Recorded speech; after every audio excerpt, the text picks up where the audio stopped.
आज आपण खूप सुंदर अशी कथा बघणार आहोत. जयदीप नावाचा मुलगा लंडनला राहत होता. काही वर्षानंतर तो आपल्या गावी घरी येतो. गावी आल्यानंतर त्याच्या घरातले त्याला सगळेजण तुझं आता लग्न करूया, लग्नाचं वय झालं आहे म्हणून सगळेजण हट्ट करतात. पण त्याला एवढ्या लवकर लग्न करायचं नसतं. त्याच्याच घरात एक मुलगी काम करत असते. ती मुलगी दिसायला खूप सुंदर असते. तिचा स्वभाव अगदी मनमिळावू असतो, त्यामुळे ती सगळ्यांनाच खूप आवडायची. तिचं नाव होतं राणी. अगदी राणीसारखीच दिसायला होती ती. जयदीपच्या पाठीमागे घरातले सगळे हात धरून पाठी लागतात, लवकर लग्न कर म्हणून. त्याला स्वतःच्या पायावर उभे राहून करिअर केल्यानंतरच लग्न करायचं होतं, तेही त्याला मनासारखी मुलगी मिळाली तर. एक दिवस जयदीपची आई खूप आजारी पडते आणि जयदीपला सांगते की तू लवकरात लवकर लग्न कर. तेव्हा जयदीपला या गोष्टीचं खूप टेन्शन येतं. आता कुठून आणणार अचानक नवीन मुलगी, आणि मनासारखी नसली तर कसं तिच्यासोबत लग्न करणार, म्हणून तो टेन्शनमध्ये असतो. जयदीपचा मित्र अर्जुन त्याला एक युक्ती सुचवतो. तो बोलतो, तू कॉन्ट्रॅक्ट मॅरेज का नाही करत? घरातले तुला एवढेच जर हट्ट करतात की लग्न कर म्हणून, तर तू कॉन्ट्रॅक्ट मॅरेज कर, एखादी चांगली मुलगी बघून. जयदीपला अर्जुनची ही युक्ती खूप आवडते. त्यासाठी दोघे पण कॉन्ट्रॅक्ट मॅरेजसाठी मुलींचा शोध घेऊ लागतात. पण बऱ्याचशाच मुली नकार देतात. कॉन्ट्रॅक्ट मॅरेज करण्यासाठी एक दिवस असं संध्याकाळी दोघे पण बाहेर फिरून घरी येतात. तेव्हा अर्जुन आणि जयदीपची नजर घरात काम करणाऱ्या राणीवर जाते आणि त्या दोघांना असं वाटतं की घरात जी मुलगी काम करते तिला विचारलं तर.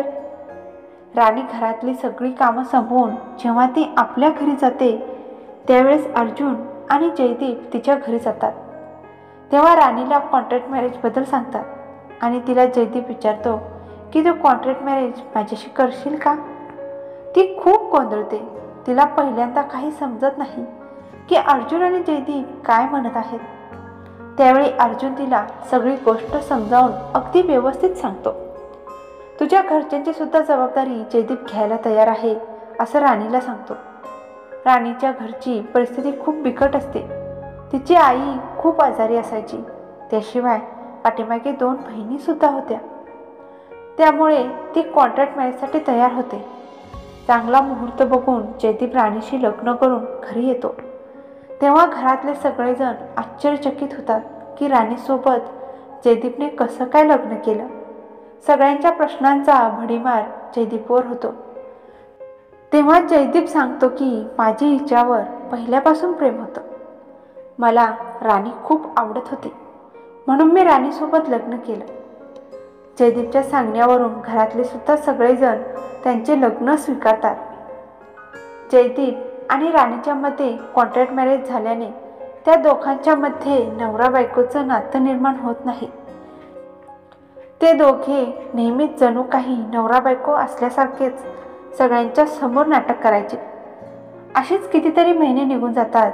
त्या दोघांमध्ये वारंवार भांडण, तंटा आणि सगळ्यांच्या समोर प्रेमाचे नाटक हे चालू असायचे. दोघांच्या मध्ये खूप चांगली मैत्री होते. एकमेकांना खूप चांगले समजून घेत असतात. सगळ्यांसमोर प्रेमाचे नाटक करत असतात.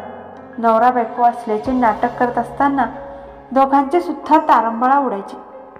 प्रेमाचे नाटक करता करता ते दोघे सुद्धा केव्हा एकमेकांच्या प्रेमात पडले हे त्यांनाच समजलं नाही. राणी घरच्या सगळ्यांची मनं जिंकून घेते. असेच कितीतरी महिने निघून जातात आणि एक दिवस वेळ येते ती कॉन्ट्रॅक्ट संपण्याची. कॉन्ट्रॅक्ट संपण्याचा शेवटचा दिवस असतो. त्या दिवशी दोघे पण एकमेकांसमोर उभे राहतात, पण काहीच बोलत नाहीत. कॉन्ट्रॅक्ट संपल्यामुळे दोघे सुद्धा खूप निराश झालेले असतात. ती आपली बॅग घेते आणि जयदीपला बाय बोलून घरी निघून जाते. जयदीप आणि राणीला एकमेकांशिवाय जरासुद्धा करमत नव्हतं. दोघांना एक एक क्षण म्हणजे वर्षासारखे वाटू लागला होता. कसे बसे 2-3 दिवस ते काढतात, पण त्या दोघांना शेवटी राहवतच नाही. जयदीप अर्जुनला सांगून राणीला बोलावून घेतो आणि घरच्यांसमोर सगळं काही खरं खरं सांगतो. राणीचा लळा घरातल्यांना सगळ्यांनाच लागला होता.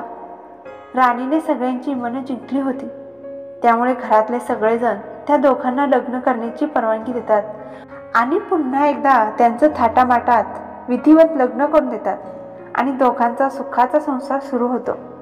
कॉन्ट्रॅक्ट मॅरेजवर सुरू झालेले हे त्या दोघांचे प्रेम खऱ्या प्रेमात रूपांतर होतं. आशा करते की मित्रांनो तुम्हाला आजची ही कहाणी आवडली असेल तर नक्की लाईक, शेअर आणि कमेंट करायला विसरू नका. चॅनेलवर नवीन असाल तर सबस्क्राईबसुद्धा करा. भेटूया पुढच्या कहाणीमध्ये. तोपर्यंत धन्यवाद.